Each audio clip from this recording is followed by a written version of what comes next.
প্রতিনিয়ত দুর্ঘটনা, আতঙ্কে কোদালকাঠি মোড়ের মানুষ।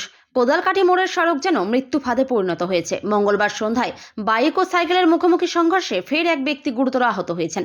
ঘটনাস্থল ক্রান্তি ব্লকের কোদালকাঠি মোড় সংলগ্ন এলাকা। একই জায়গায় বারবার ঘটে চলা দুর্ঘটনায় এলাকাবাসীর মনে আতঙ্ক ছড়িয়ে পড়েছে। একদিনের ব্যবধানে দুটি বড় দুর্ঘটনা জানা গেছে। গতকালও ঠিক এই জায়গায় দুটি বাইকের সংঘর্ষে দুই আরোহী গুরুতর আহত হন।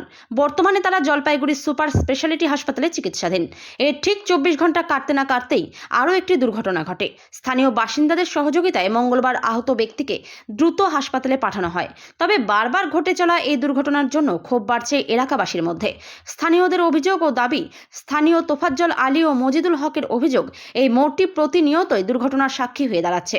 তারা জানান, গতকাল বাইক দুর্ঘটনায় একজন গুরুতর আহত হয়ে এখনও হাসপাতালে ভর্তি, আর আজকে আবার বাইক ও সাইকেলের সংঘর্ষ।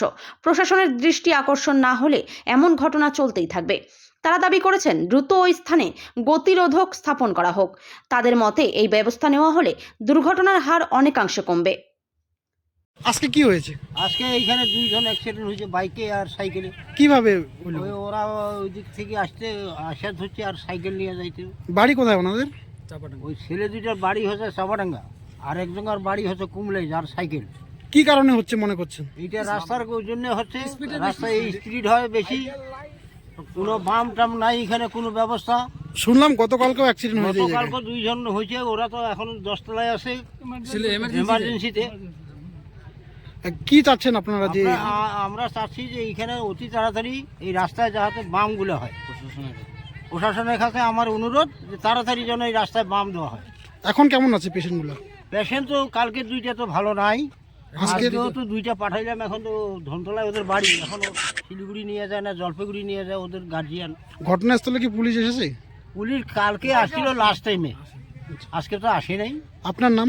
আমার নাম তোফাজ্জল হোসেন। বাড়ি? বাড়ি এইখানে ঝাড়মাছ। জায়গার নাম কি? এই জায়গাটার নাম কি? ঝাড়মাছ গ্রাম। না, এটা কোদালকাঠি পড়ছে। আর এইটা কোদালকাঠি। আমার বাড়ি এই যে পাশে, এই যে পাশে কোদালকাঠি। আপনারা চাচ্ছেন অতি সত্বর এই এলাকায় যেন বাম দেওয়া হয়? বাম দেওয়া হয়, হ্যাঁ। এই অ্যাক্সিডেন্টটা হচ্ছে দ্রুত গাড়ি চালানোর জন্য কি স্পিড হ্যাঁ, স্পিডের জন্য। স্পিডের জন্য হয়েছে এখানে? ওই অ্যাক্সিডেন্ট হচ্ছে বারবার। এই যে কালকে হয়েছে, আজকে হয়েছে। কিভাবে হইলো? ওই বাইক দিয়ে, বাইকের সাইকেল? বাইকের সাইকেল। কি কারণে হচ্ছে মনে কালকে তো করছেন? বাইকে কি কারণে হচ্ছে মনে করছেন? বাম্পার না হলে স্পিডে চালাচ্ছে। শুনলাম মদ পান করছে নাকি বাইক? ছেলেটা মদ পান করেছিল একজন। বাড়ি কোথায়? ধনতলা। এখন কেমন আছে?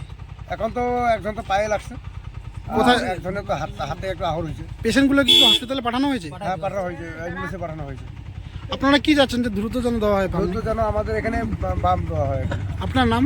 মজিদুল হক। এর কোন এলাকা এটা? এটা কোদালকাঠি।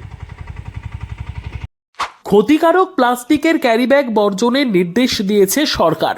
চারিদিকে চলছে সচেতনতামূলক প্রচার কর্মসূচি। রায়গঞ্জেও তার ব্যতিক্রম নেই। ক্ষতিকারক প্লাস্টিক পরিবেশকে চরমভাবে দূষিত করছে। এর থেকে নিস্তার চাই। তাহলে উপায় কি? চিন্তা নেই, রায়গঞ্জে চলে এসেছে বিকল্প ব্যবস্থা। সবার জন্য সুখবর।